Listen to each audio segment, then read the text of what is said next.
Salut! Aujourd'hui, je vais vous parler de la disparition d'Erin Corwin. Lorsque dans un groupe d'amis, la femme de l'un fricote avec le mari de l'autre, les choses ne se terminent jamais bien. C'est une affaire riche en rebondissements que je vais vous présenter aujourd'hui. Donc, si vous voulez découvrir ce qui est arrivé à Erin, je vous invite à vous installer confortablement car l'histoire d'Erin Corwin commence maintenant. C'est en Tennessee que naît Erin Corwin le 15 juillet 1994. Erin était une jeune fille introvertie, douce et aimante. Elle adorait les animaux et plus particulièrement les chevaux. À l'âge de 14 ans, elle travaillait dans un refuge et rêvait de devenir vétérinaire. Mais elle y renonça plus tard car elle se disait qu'elle ne voulait pas être celle qui annonçait la mort des animaux à leurs propriétaires. Depuis toute petite, elle pratiquait l'équitation et c'est dans un centre d'équestre qu'elle fera la connaissance de Jonathan Corwin. Ils avaient tous les deux une dizaine d'années et s'entendaient plutôt bien. Jonathan avait 1 an de plus qu'elle et leur histoire se transforma un peu en une véritable histoire d'amour. Quelques jours avant le 16e anniversaire d'Erin, John se rendit chez elle. Il demandait à parler à ses parents et demanda officiellement à son père l'autorisation de sortir avec sa fille. Son père accepte bien volontiers car il connaissait bien John et savait que c'était un jeune homme sérieux et qui avait la tête sur les épaules. Erin, secrètement amoureuse de John, était ravie et c'est le jour de ses 16 ans qu'ils sortirent ensemble pour la première fois. Ils tombaient très rapidement fous amoureux l'un de l'autre. C'était le début d'une belle histoire d'amour.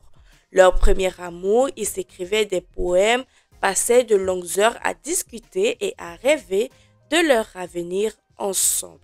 Très rapidement, ils en arrivaient à parler de mariage, mais Jonathan avait un autre rêve. Il rêvait de s'engager dans l'armée, il rêvait de servir son pays et il voulait qu'Erin soit à ses côtés et qu'elle soit sa femme. Il va la demander en mariage et en novembre 2012, il s'engagea dans l'armée. Erin avait tout juste 18 ans. Ses parents étaient ravis de la voir heureuse avec John, mais sa mère s'inquiétait un peu plus. Sa fille était timide et réservée et elle ne savait pas comment elle allait pouvoir s'adapter à un nouvel environnement. En effet, l'engagement de John signifiait qu'ils allaient devoir partir pour s'installer dans une base militaire dans laquelle ils allaient être affectés et c'est en Californie, sur la base militaire 29 Palms, qu'ils s'installèrent en septembre 2013. C'était une base militaire qui se trouvait aux portes du désert de la Californie. Erin et John arrivèrent donc sur la base militaire et ils occupaient un appartement dans une résidence réservée aux familles de militaires. Et contrairement à ce que craignait la maman d'Erin, ils s'intègrent plutôt bien et ne tardèrent pas à se faire des amis. Parmi les voisins, ils sympathisèrent avec 2 couples voisins, Connor et Elle Schling, qui avaient un bébé prénommé Brian, et Christopher et Nicole, qui avaient une petite fille prénommée Liberty. Pour Erin et Jonathan, c'était une nouvelle vie qui commençait. C'était le début de la vie de couple. Lorsque les mariés étaient au travail, les femmes se retrouvaient pour discuter, manger, bavarder. Elles se rendaient les unes les autres des petits services. Erin et Alice devinrent très rapidement très amies. Les 2 femmes se font des confidences. Le week-end, par exemple, les couples se retrouvaient, ils faisaient des soirées et des barbecues. C'est ce qu'on appelle un bon groupe d'amis. Mais au début de quelques mois de vie commune, les premières tensions apparurent au sein du couple. C'était la première fois pour les 2 de vivre en couple et ensemble. Alors, vous savez, au début, les choses ne sont pas toujours faciles Et c'est à ce moment-là qu'on perçoit l'autre plus clairement avec ses failles et ses faiblesses. Chacun doit apprendre à s'adapter, faire des concessions si on veut réussir à trouver un équilibre et entretenir le couple. Le principal sujet de tension entre les deux, c'était l'argent. Chacun accusait l'autre de trop dépenser. Il manquait d'argent, ils avaient l'impression de n'en avoir pas assez et cela pesait sur leur vie à deux. À l'été 2014, Erin apprend qu'elle attend un heureux événement. Ils étaient ravis de fonder une famille ensemble et toutes les disputes concernant l'argent ont disparu pour laisser place à un nouveau projet. Erin était aux anges. Elle avait toujours rêvé d'être maman et ce rêve de devenir réalité. Elle était si impatiente de partager son bonheur qu'elle fit un post sur Facebook pour annoncer sa grossesse. Malheureusement, quelques semaines plus tard, Erin fit une fausse couche. Elle était dévastée. Elle avait le cœur brisé et elle a dû annoncer la nouvelle à tout le monde. Erin était triste et n'avait plus goût à rien. D'autant plus que ses deux amies, elles, chacune ont un enfant. Elle se sentait seule et elle s'isolait chaque jour un peu plus. Jonathan, lui aussi, était touché par la triste nouvelle, mais le pire, c'est qu'il voyait que sa femme allait mal, qu'elle déprimait, mais il ne savait pas quoi faire. Il ne savait pas comment la rassurer, lui remonter le moral. Il n'arrivait pas à trouver les bons mots. Il n'arrivait pas à la réconforter. Aussi peu à peu, un fossé se creusa, une distance entre eux qui chaque jour s'accentuait un peu plus. Et c'est auprès de Christopher, le voisin et mari de Nicole, qu'elle trouvera une oreille attentive. À cette époque, Christopher avait 25 ans. Il était plus âgé qu'Erin et Jonathan. Au premier abord, il était plutôt joyeux. Il aimait beaucoup faire rire les autres. Il semblait toujours de bonne humeur. Mais lui aussi avait ses failles et ses faiblesses. Il faisait face à une dépression et même avait des pensées suicidaires. Il parlait de suicide. Il disait qu'il devait se suicider. Il le ferait dans les puits de mines qui se trouvaient dans le désert voisin. Il était dépressif depuis qu'on l'avait mis de côté pour un déploiement. Il rêvait de partir et ce fut un moment très difficile pour lui. Un jour, en discutant, il fit une terrible révélation à Erin. Il lui dit que chaque matin, il jouait à la roulette russe. Alors oui, il jouait effectivement à la roulette russe. C'est-à-dire que chaque matin, il prenait son arme, il mettait une balle dans la barilette et tirait avec l'âme sur la tempe. Cette révélation toucha Erin et les deux se rapprochèrent encore un peu plus. Christopher et elle se soutenaient mutuellement, ils se comprenaient et avaient l'impression d'être là l'un pour l'autre. Erin, comme je vous l'ai dit au début, était passionnée de chevaux et fréquentait un centre d'équestre. Christopher et Nicole avaient eux aussi un cheval en pension dans ce centre. Et c'est là que, de plus en plus souvent, Erin et Christopher vont se retrouver, le temps de passer et plus se rapprocher. Ils avaient l'impression de se comprendre et d'être connectés. Un dimanche soir, Christopher et sa femme se rendirent chez Erin et Jonathan afin de regarder un épisode de Walking Dead. Erin n'aimait pas trop cette série car elle le trouvait très violente. Aussi, elle passe le début de la soirée avec les autres dans le salon, puis elle décida de partir dans sa chambre pour jouer à des jeux vidéo. Au bout d'un certain temps, Christopher quitta également le salon et il la rejoint dans sa chambre pour jouer aussi à des jeux. Donc, si on résume la situation, Jonathan et Nicole étaient tous les deux tout seuls dans le salon en train de regarder un épisode de Walking Dead, alors que Christopher et Erin étaient eux dans la chambre d'Erin en train de jouer à des jeux vidéo et ce qui devrait arriver arrivera. Erin et Christopher, qui se tournaient autour depuis des semaines, échangèrent ce soir-là dans la chambre d'Erin et Christopher leur premier baiser, alors que leur conjoint qui se doutait de rien était dans le salon tranquillement en train de regarder la télé. À partir de ce soir-là, ils se lançaient dans une histoire d'amour et passionnée et ils se retrouvaient dès qu'ils le pouvaient en cachette.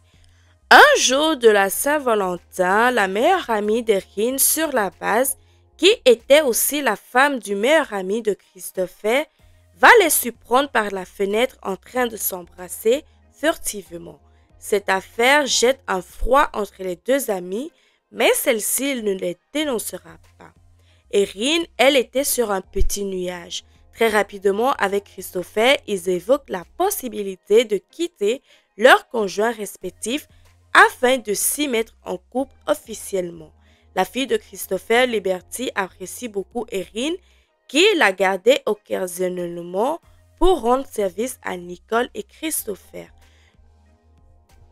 Christopher, lui, ne cessait de lui répéter comme elle serait une belle-mère formidable pour sa fille. Mais Nicole, au fur et à mesure que le temps passe, se rendit compte que quelque chose clochait. Elle trouvait son mari de plus en plus distant. Elle sentait que quelque chose n'allait pas. Aussi, un jour, elle décidait de fouiller dans le téléphone de son époux et tombait sur des messages échangés entre lui et Erin. « Tu es magnifique, je pense que je suis en train de tomber amoureux de toi. » Pour Nicole, ce fut comme un coup de poignard dans le cœur.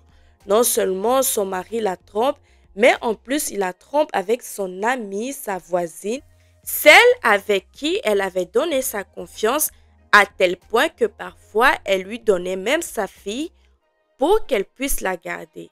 Folle de rage, elle confronta son mari. Une violente dispute éclata. Nicole était bien décidée à ne pas laisser passer ça. Aussi, elle se rendit ensuite directement chez les Erin et Jonathan pour régler ses comptes avec celle qu'elle considérait jusqu'à là comme une amie, une personne en qui elle avait une confiance absolue. Jonathan était ce jour-là à la maison et c'est de la bouche de Nicole qu'il apprit la trahison de sa femme. Alors vous imaginez bien que l'ambiance était plutôt tendue et à un moment donné, Erin, acculée par toutes ces révélations, a voulu quitter la maison en disant que ça, c'était trop pour elle. Mais Nicole ne l'entendait pas de cette oreille. Elle la stoppa et lui dit que si elle s'approchait de nouveau à son mari, elle la tuerait. Jonathan, lui, était sous le choc. Il restait silencieux comme un témoin passif et forcé de la scène. Après cet épisode, Erin et Christopher se décidèrent de mettre un terme à leur liaison afin d'essayer de sauver leur mariage respectif. Nicole et Jonathan, bien que trahis et blessés au plus profond, ne pouvaient pas stopper de résigner à casser leur mariage. Du coup, ils vont décider de pardonner à leurs conjoints respectifs et essayer de surmonter cette épreuve et aller de l'avant. Mais pour les amants, cette décision était difficile et les rendait tous les deux malheureux.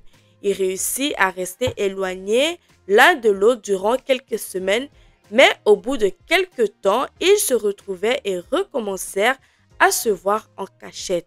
Ce que vous devez savoir, c'est que Christopher devait terminer son service le 4 juillet 2014 et après cela, il devait retourner avec sa femme et sa fille en Alaska.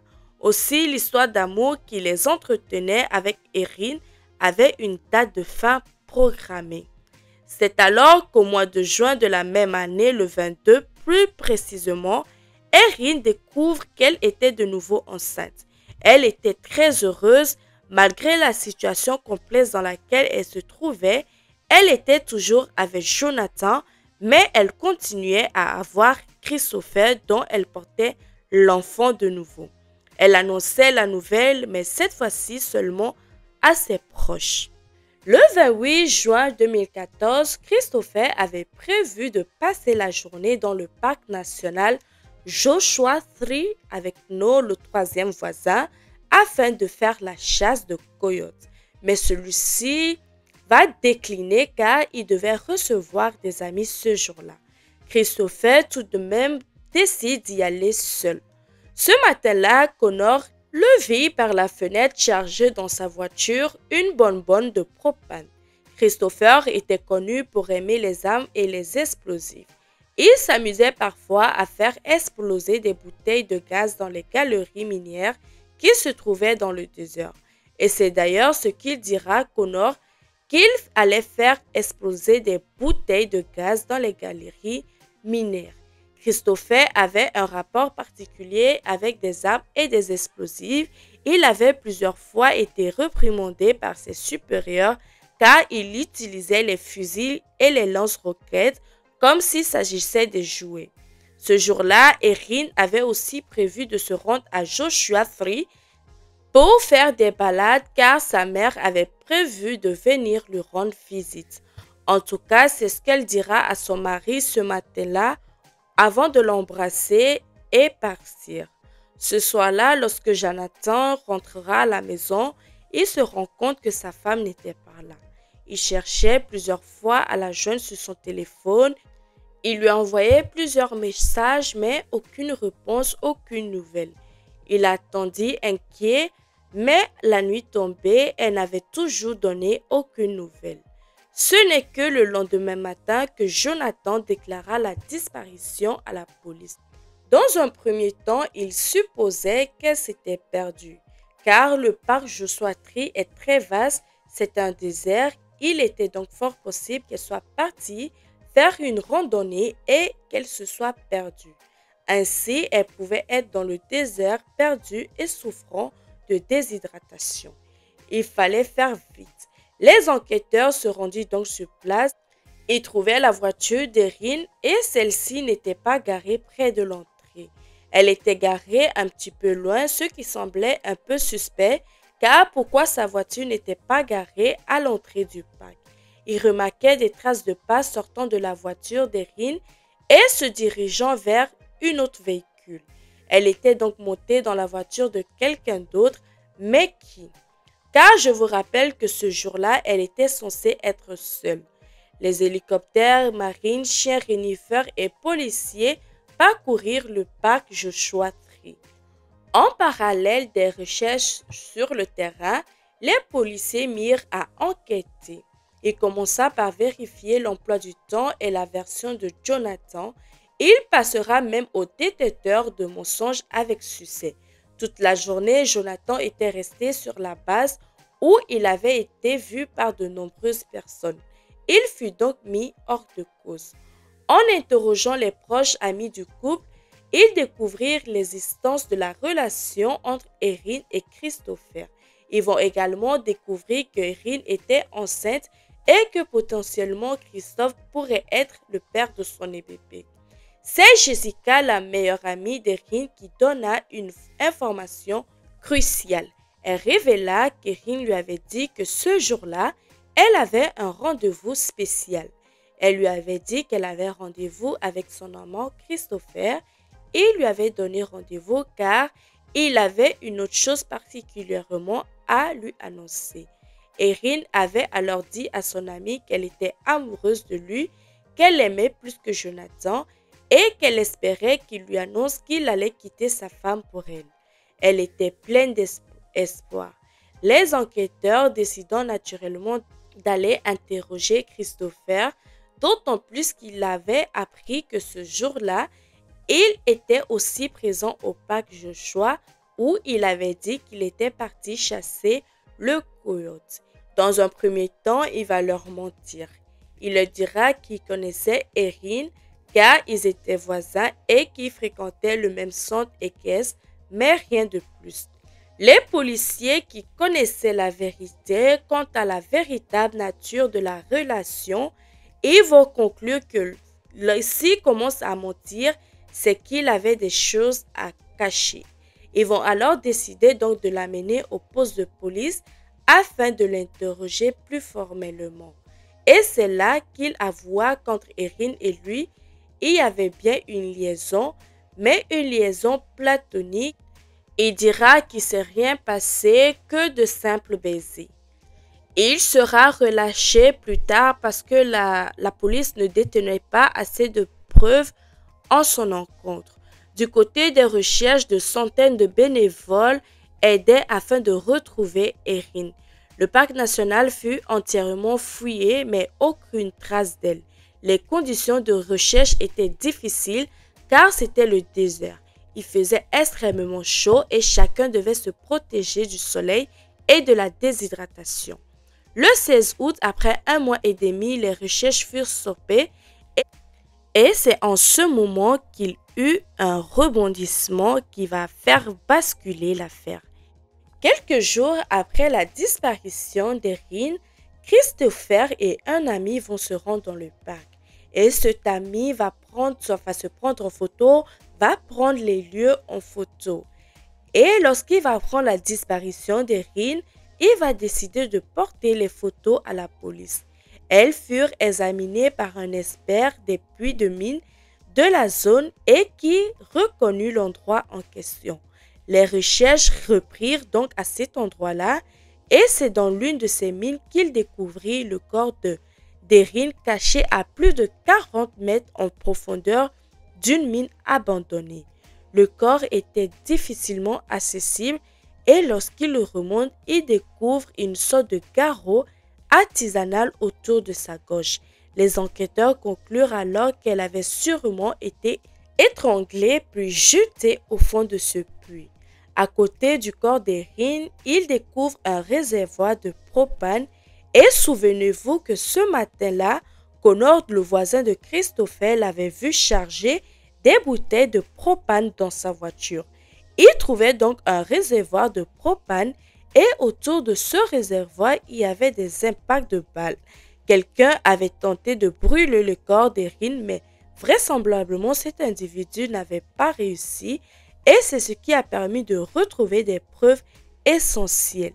Il trouvait également une torche artisanale enroulée sur un bâton avec un t-shirt. En analysant celui-ci, il trouvait des traces d'ADN appartenant à Christopher. Ils vont également découvrir une bouteille de Sprite avec son bouchon à côté du corps. Les tests montrent en évidence deux ADN différents, celui d'Erin et celui de Christopher. Entre-temps, les policiers eurent la confirmation que les traces de pneus retrouvées à côté de la voiture d'Erin correspondaient aux traces de pneus de la voiture de Christopher. Les enquêteurs avaient enfin des preuves suffisantes pour l'arrêter et l'accuser du meurtre. Mais lorsqu'ils tentèrent de l'arrêter, ils découvrent qu'il n'était plus là, qu'il était reparti en Alaska. Le rapport du médecin légiste ne permet pas de déterminer si Erin était enceinte car l'état de décomposition du corps était trop avancé. C'était donc en Alaska que Christopher fut arrêté et accusé de meurtre au premier degré. Il plaidera non coupable. En examinant son téléphone et son ordinateur, la police découvrit qu'il avait fait des recherches sur comment faire disparaître un corps. Le procès s'ouvrit donc en novembre 2016. L'accusation prétendit qu'Erin Christopher avait une liaison. Quand Erin a découvert qu'elle était enceinte, elle a dit à Christopher. Lui ne voyait pas que sa relation avec sa femme se termine. Il ne voulait pas détruire sa famille. Il aurait pensé que la chose la plus simple à faire était de la tuer pour se débarrasser du problème. Pendant des semaines, il cherchait à comment pourrait réussir à se débarrasser d'un corps. Souvenez-vous qu'il y avait des traces sur son ordinateur de comment faire disparaître un corps. Encore une fois, au lieu de trouver une solution, il a mis en place son terrible plan. Ce jour-là, il attira Erin, prétendant d'avoir quelque chose d'important à lui dire. Erin, elle, était très enthousiaste de ce rendez-vous. Comme le précisa son amie Jessica, elle avait des sentiments pour Christopher. Elle espérait qu'il lui dise qu'il allait quitter sa femme Nicole afin de se focaliser sur leur amour et ainsi démarrer une nouvelle vie ensemble. Christopher, quant à lui, l'amena dans le désert afin de l'assassiner en l'étranglant avec un garrot qu'il avait apporté avec lui. Pour l'accusation, le meurtre était prémédité. Les enquêteurs avaient d'ailleurs retrouvé dans la voiture de Christopher une corde qui correspondait à celle retrouvée autour du cou d'Erin. Erin avait dit à Jessica que Christopher était le père de son bébé et qu'elle l'aimait plus que Jonathan et qu'elle était prête à tout pour le quitter pour partir avec lui en Alaska. Ashlyn, la meilleure amie d'Erin sur la barre, témoignera que Christopher parlait fréquemment du meurtre. Son mari, le meilleur ami de Christopher, sur la barre va confirmer ses dires. Il révélera que Christopher lui avait parlé de meurtre seulement quelques semaines avant la disparition d'Erin. Il avait parlé de comment faire disparaître un corps. Le 4 novembre 2016, le procès va prendre une tournure inattendue. Ce jour-là, Christopher va avouer avoir tué Erin. Il racontera au tribunal que ce jour-là, il lui avait bien donné rendez-vous dans le désert, mais que ce n'était pas un rendez-vous romantique. Il avait l'intention de lui annoncer son départ pour l'Alaska et donc mettre fin à leur histoire car il voulait sauver son mariage. Il racontera qu'elle avait très mal pris la nouvelle et qu'elle avait alors avoué qu'elle était enceinte. Du coup, une dispute éclata et Erin le supplia de ne pas la quitter. Elle était prête à le rejoindre en Alaska pour reconstruire une nouvelle vie avec lui, leur enfant et sa fille Liberty. Il dira que c'est à ce moment-là que tout a basculé et là, il tentera de justifier son geste. Il racontera que c'est lorsqu'elle évoqua sa fille Liberty qu'il perdit totalement le contrôle. Il ne voulait pas qu'elle la mêle à ça et il dira qu'il avait une bonne raison. Mais vous allez voir que vous n'êtes absolument pas prêts. Il va leur raconter qu'Erin aurait fait subir des attouchements à sa fille Liberty. Il s'en serait rendu compte car un jour, alors qu'Erin l'avait gardée toute la journée, le soir, il lui donnait la douche et il se rend compte qu'elle avait les entrejambes rouges et irritées. Et la raison pour laquelle elle avait l'entrejambe rouge et irritée, eh bien c'était parce qu'Erin l'aurait agressée sexuellement. Aussi, lorsqu'elle parle de Libertine dans la dispute, il dira qu'il avait totalement perdu contrôle.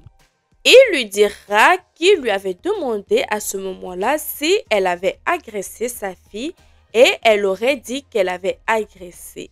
Il l'aurait alors étranglée par derrière et dira avoir maintenu la pression durant 5 minutes, puis elle tomba. Par la suite, il va essayer de la réanimer, mais rien, c'était déjà trop tard. Elle était morte, alors il va la traîner jusqu'au puits, puis la pousser. Le procureur accuse Christopher de mentir depuis le début. Il expliquera que cette histoire d'agression sexuelle sur sa fille était honteuse et n'était qu'une tentative désespérée de minimiser son geste afin d'obtenir la sympathie du jury. Maintenant qu'Erin n'était plus là pour se défendre, c'était un peu trop facile. Pourquoi n'avait-il rien signalé à personne depuis tout ce temps-là? Selon le procureur, tous ces dits ne tenaient pas la route. Il a fallu seulement 15 minutes au jury pour se mettre d'accord. Et le 29 novembre 2016, il fut reconnu coupable de meurtre au premier degré et il fut condamné à la prison à perpétuité sans possibilité de libération conditionnelle. Je vous remercie alors d'avoir regardé la vidéo. N'oubliez pas de liker, de commenter, de vous abonner. On se retrouve dans une prochaine vidéo.